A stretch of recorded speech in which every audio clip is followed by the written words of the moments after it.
यहाँ भगवान अर्जुन को जागरूक कर रहे हैं, उस मोह से बाहर निकालने के लिए प्रयास कर रहे हैं। जिस मोह के अज्ञान के दंदल में अर्जुन फंस गया है कि मेरे लोग, मेरा समुदाय, मैं इसको नहीं मारना चाहता, ऐसा कह के बैठ गया है, जिसके लिए भगवान ने अनेक प्रकार से समझाया कि तू उस आत्म तत्व को समझ। शरीर नष्ट होने वाले हैं, वो कभी नष्ट नहीं होता, और ये जो शरीर जिनका तुझे मोह हो रहा है ये अवश्य कभी न कभी नष्ट होंगे, परंतु तू धर्म से वंचित रह जाएगा।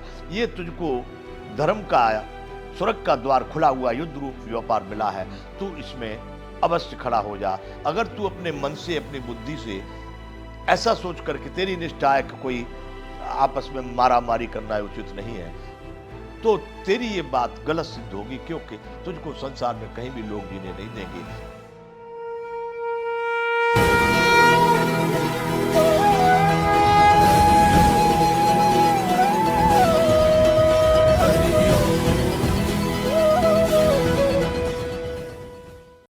जय विश्व बंधु, संपूर्ण गीता ज्ञान, गीता गान, गीता के ज्ञान का हम गान कर रहे हैं, संपूर्ण ज्ञान का यहां गान कर रहे हैं, वर्णन कर रहे हैं। बंधुओं, भारत को आवश्यकता है, करोड़ों में हजारों ही ऐसे लोग होते हैं जिनके साथ करोड़ों लोग जुड़े होते हैं, और वो उस राष्ट्र के लिए बड़ा महत्वपूर्ण कार्य। सभी लोगों को उस ज्ञान का अनुभव नहीं होता, सभी लोग उस परम ब्रह्म परमात्मा को नहीं जानते, सभी लोगों की कोई राष्ट्र के लिए, धर्म के लिए, प्रकृति के लिए, प्राणी के लिए रुचि नहीं होती। भगवान इसी में गीता में आगे कहेंगे कि ये था माम प्रपद्यन्ते तान तस्मै भजाम्यहं मम वर्तान वर्तन्ते मनुष्याः पार्थ रसः।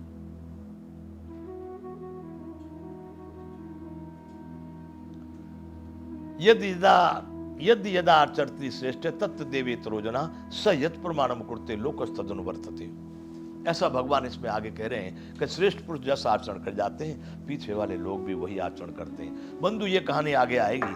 आज हम बात कर रहे हैं, यहाँ भगवान अर्जुन को जागरूक कर रहे हैं, उस मोह से बाहर निकालने के लिए प्रयास कर रहे हैं। जिस मोह के अज्ञान के दंदल में अर्जुन फंस गया है कि मेरे लोग, मेरा समुदाय, मैं इसको नहीं मारना चाहता, ऐसा कह के बैठ गया है, जिसके लिए भगवान ने अनेक प्रकार से समझाया कि तू उस आत्म तत्व को समझ। शरीर नष्ट होने वाले हैं, वो कभी नष्ट नहीं होता, और ये जो शरीर जिनका तुझे मोह हो रहा है ये अवश्य कभी न कभी नष्ट होंगे, परंतु तू धर्म से वंचित रह जाएगा। ये तुझको धर्म का, स्वर्ग का द्वार खुला हुआ युद्ध रूप व्यापार मिला है, तू इसमें अवश्य खड़ा हो जा। अगर तू अपने मन से, अपनी बुद्धि से ऐसा सोच करके तेरी निष्ठा है कि कोई आपस में मारा मारी करना उचित नहीं है, तो तेरी ये बात गलत सिद्ध होगी, क्योंकि तुझको संसार में कहीं भी लोग जीने नहीं देंगे।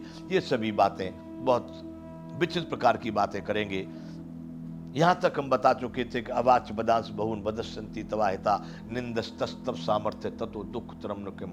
इससे बड़ा दुख क्या होगा जो तेरे लिए अवाच बोलेंगे, तेरी सामर्थ्य की निंदा करेंगे। हे अर्जुन, हतो वा प्राप्त शशि स्वर्ग, हतो वा प्राप्त शशि स्वर्ग, जित्वा वा भोक्ष्यसे मही, तस्मात् उत्तिष्ठ कौन्तेय युद्धाय कृत निश्चय। यहां तक हम पहले बात कर चुके थे कि यदि मारा जाएगा तो स्वर्ग को प्राप्त होगा, यदि जीत जाएगा तो पृथ्वी को भोगेगा। इसलिए तू अर्जुन खड़ा हो जा युद्ध के लिए निश्चय करके। ये बात भगवान ने बोली। यहां से आगे भगवान क्या कह रहे हैं कि दोनों तरह से तेरे लिए कल्याण है, मरने से भी और जीतने से भी। सुख दुखे समे कृत्वा लाभा लाभौ जया जयौ, ततो युद्धाय युज्यस्व नैवं पापम वाप्स्यसि। सुख दुखे समे कृत्वा, सुख और दुख को समान कर ले। लाभ और अलाभ, यानी लाभ और हानि को भी तू समान समझ ले। सुख दुखे समे कृत्वा लाभा लाभौ जया जयौ, ततो युद्धाय युज्यस्व नैवं पापम वाप्स्यसि। तू समझ ले, सुख और दुख दोनों एक समान ही है, क्योंकि ये जीवन दो किनारे वाली नदी है। केवल सुख से चल जाएगी ऐसा नहीं होगा, या केवल दुख से चलेगी ऐसा नहीं होगा। इसलिए तू दोनों को समान समझ। लाभा लाभौ जया जयौ, लाभ और अलाभ, लाभ और हानि, जय और अजय, जय और पराजय दोनों को तू समान समझ। तू इस चक्कर में मत पड़ कि मुझे जीत मिलेगी कि हार मिलेगी, लाभ होगा कि हानि होगी, सुख होगा कि दुख होगा। तेरा उत्तरदायित्व है केवल कर्तव्य कर्म का आचरण करना।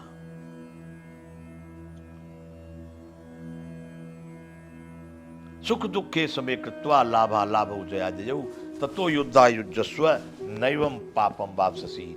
उस स्थिति में तू जब युद्ध करेगा तो तुझको किसी भी प्रकार का पाप नहीं लगेगा। तू अपने कर्तव्य कर्मों से उस पाप से मुक्त हो जाएगा। भगवान कह रहे हैं अर्जुन, इसलिए तू इस पाप से बचने के लिए,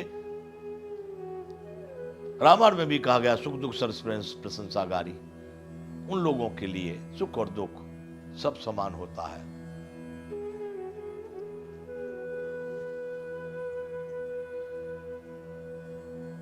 इसलिए अर्जुन, तू इन सब चीजों को अपने दिमाग में रख और आगे युद्ध के लिए खड़ा हो। यह बात मैंने तुझको ज्ञान योग के विषय में कही है। ये सब आध्यात्मिक विद्या है, मैंने तुझको ज्ञान के विषय में कही है कि ये इस तरह से तुझे कर्तव्य कर्म है, तेरा ये कर्तव्य होता है, तेरा ये धर्म होता है, तुझे ये करना चाहिए। अब इसी बात को मैं कर्मयोग के विषय में तुझे बताना चाहता हूं। दूसरा ढंग, एक ज्ञान योग और दूसरा कर्म योग। मैं दूसरी विधि से भी इन्हीं बातों को तुझे बताना चाहता हूं, यानी तेरे कर्तव्य को मैं तुझे समझाना चाहता हूं। आगे भगवान कह रहे हैं, ऐसा ते विहिता सांख्ये बुद्धि योगे तुमा सुनु, बुद्धि युक्तो यया पार्थ कर्म बंधम प्रहास्यसि।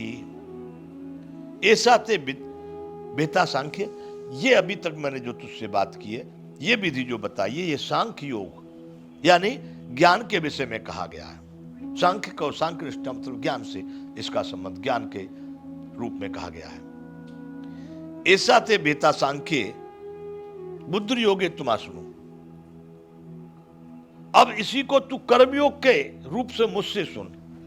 अब तक तो मैंने तुझको ये ज्ञान योग, ज्ञान का प्राप्ति, ज्ञान का जोड़ या ज्ञान की प्रक्रिया मैंने तुझको बताई है, ये ज्ञान है जो अब तक बताया। ऐसा ते वेता सांख्य, अब बुद्धि योगे तुमा सुनो। अब बुद्धि यानी कर्म, अब इसी को तू मुझसे कर्म योग के विषय में सुन, कर्म के विधि से सुन, कैसे कर्म करके तू इससे मुक्त हो सकता है। बुद्धि युक्त तो यया पार्थ है कर्म बंधन प्रवास, इसमें लगी हुई बुद्धि, इस कर्मयोग वाली बुद्धि में युक्त होकर के तू कर्म बंधन प्रहाससी। संसार में बंधु बंधन क्या है? ये कर्म ही बंधन है। इसलिए भगवान कह रहे हैं कि इस जो मैं बताने जा रहा हूं उस कर्मयोग की विधि से, उसमें तेरी बुद्धि थोड़ी भी लग जाएगी, तेरी निष्ठा, तेरी एकाग्रता थोड़ी उसमें हो जाएगी कर्मयोग में, तो तू आसानी से कर्म बंधन प्रहाससी, सर्वथा कर्म बंधन से मुक्त हो जाएगा। भली भांति कर्म बंधन से तू बंधन को, इसको त्याग देगा। मतलब जो कर्मों के बंधन में व्यक्ति फंसे रहते हैं, पुनरपि जन्मम पुनरपि जन्मम पुनरपि जननी जठरे शयनम, इस योग के द्वारा जो मैं अभी तुझे बताने जा रहा हूं उससे, उसमें तेरी बुद्धि लग जाएगी तो तू भली बात उस कर्म बंधन का उल्लंघन कर जाएगा, उससे पार निकल जाएगा, उसमें बंधेगा नहीं। आगे इसकी चर्चा करेंगे बंधुओं। जय विश्व बंधु।